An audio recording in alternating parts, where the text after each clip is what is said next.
জুলাই সনদের ভিত্তিতে আগামী ফেব্রুয়ারিতে নির্বাচন আয়োজন এবং পিআর পদ্ধতিতে নির্বাচন সহ 5 দফা দাবিতে নওগাঁয় বিক্ষোভ মিছিল ও সমাবেশ করেছে বাংলাদেশ জামায়াতে ইসলামী।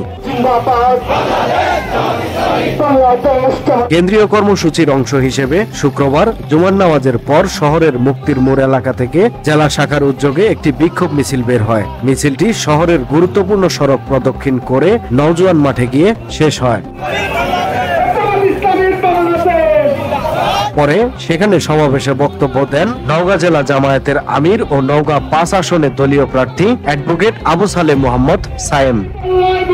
তিনি আসন্ন জাতীয় সংসদ নির্বাচন পিআর পদ্ধতিতে আয়োজন সহ 5 দফা দাবি বাস্তবায়নের জোর দাবি জানান।